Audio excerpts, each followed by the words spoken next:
Assalamualaikum warahmatullahi wabarakatuh. Saya atas nama Siti Faroha dari kelas 5 PAIC Institut Agama Islam Al-Qadiri Jember.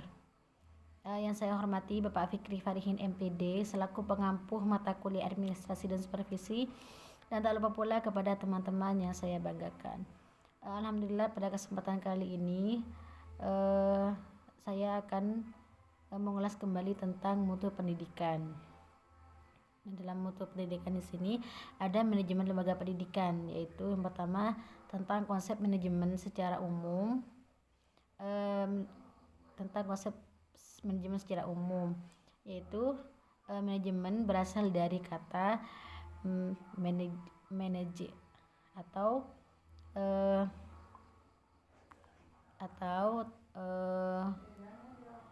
manager, yang berarti melatih kuda dalam melangkah kakinya.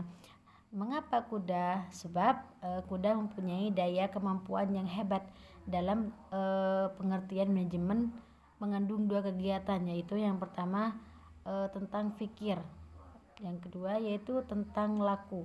Nah, sedangkan dilihat dari bahasa Inggris, kata manajemen merupakan kata kerja to manage, yang artinya mengurus, mengatur, melaksanakan, dan juga mengelola, yang bersinonim dengan kata to hand yang berarti mengurus, to control yang berarti memeriksa, dan to guide yang artinya memimpin. Nah, jadi menurut asal kata dan leksika, kata manajemen di sini memiliki arti sebagai pengurusan, pengendalian, pemimpin, atau membimbing begitu, atau juga membimbing begitu.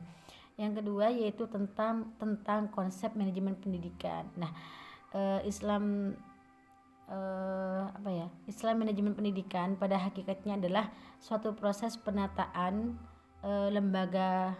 kelembagaan pendidikan yang melibatkan sumber daya manusia dan non manusia yang di dalamnya menggerakkan untuk mencapai tujuan pendidikan secara efektif dan efisien. Nah, proses penataan ini akan melibatkan pelaksanaan beberapa fungsi manajemen yang oleh pakar manajemen pendidikan sering disebut dengan sebagai POAC, atau bisa kepanjangannya yaitu planning, organizing, actuating, dan controlling begitu. Nah, keempat proses ini digambarkan dalam bentuk siklus karena adanya keterkaitan antara proses yang pertama dan berikutnya. Begitu juga setelah pelaksanaan controlling akan mendapatkan flashback, akan mendapatkan feedback, bukan flashback ya, feedback, yang bisa dijadikan sebagai masukan atau dasar bentuk membuat planning baru. Nah, sistem manajemen pendidikan di Indonesia di sini dikenal dengan manajemen berbasis sekolah, atau bisa disingkat dengan MBS begitu. Nah, MBS di sini pada dasarnya merupakan sistem manajemen di mana sekolah dasarnya merupakan sistem manajemen di mana sekolah merupakan unit pengambilan keputusan penting tentang penyelenggaraan pendidikan secara mandiri, dan juga memiliki karakteristik yang harus dipahami oleh lembaga.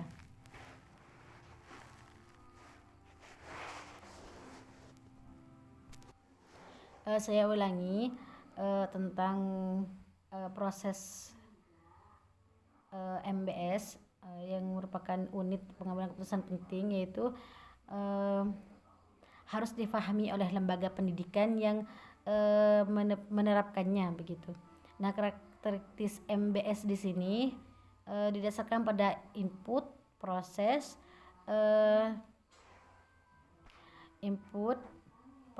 dan output gitu. Nah, pertama output pendidikan adalah kinerja, atau bisa disebut juga dengan prestasi sekolah. Nah, kinerja sekolah di sini dihasilkan dari proses pendidikan.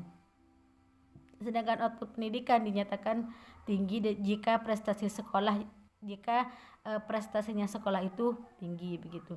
Dalam hal akademik, non akademik dan juga prestasi lainnya seperti kinerja sekolah dan gurunya itu meningkat. Proses ialah berubahnya suatu atau bisa disebut juga dengan input menjadi suatu yang lain atau bisa disebut juga dengan output. Di tingkat sekolah, proses meliputi pelaksanaan administrasi dalam arti proses atau bisa disebut juga dengan fungsi, dan administrasi dalam arti yang sempit begitu. Nah, sekolah yang efektif di sini terdiri dari proses belajar mengajar yang efektivitasnya itu tinggi. Nah, kepemimpinan sekolah yang juga harus kuat begitu. Nah, pengolahan tenaga di sini, pengolahan tenaga pendidik maksudnya, dan pendidikan yang efektif juga harus berperan sangat penting di dalamnya begitu. Ketiga, input adalah suatu yang harus tersedia untuk berlangsungnya proses. Nah, input terbagi 4, yaitu input sumber daya manusia atau bisa disebut juga dengan SDM. Selanjutnya yaitu input kepala sekolah, guru, pengawas, serta staf TU dan siswa. Nah, input kepala sekolah atau guru, input sumber daya meliputi peralatan, perlengkapan, uang, dan juga bahan begitu. Dalam manajemen pendidikan Islam diperlukan 2 aspek yang terpadu, yaitu menyatunya sikap manajer dan leader yang terdiri khas Islam atau yang dijiwai oleh ajaran yang ada di dalam nilai-nilai Islam gitu. Nah, beberapa ajaran dan nilai-nilai Islam yang terkait dengan perkembangan manajemen pendidikan Islam adalah sebagai berikut. Yang pertama yaitu manajemen pendidikan Islam dimulai dengan niat. Niat adalah suatu yang direncanakan dengan sungguh-sungguh untuk diwujudkan dalam kenyataan atau bisa disebut dengan perbuatan. Niat ini harus muncul dari hati dan bersih dan juga suci karena mengharap ridha Allah Subhanahu wa taala, serta ditindaklanjuti dengan mujahadah, yakni berusaha dengan sungguh-sungguh untuk mewujudkan niat dalam bentuk perbuatan begitu.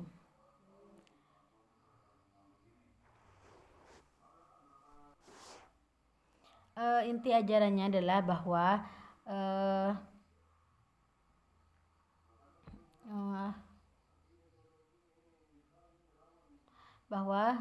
hamba mendekati dan memperoleh ridho Allah Subhanahu wa taala melalui kerja atau amal soleh dan dengan memurnikan sikap penyembahan hanya kepadanya begitu. Baik, mungkin hanya itu yang dapat saya sampaikan, kurang lebihnya mohon maaf. Wassalamualaikum warahmatullahi wabarakatuh.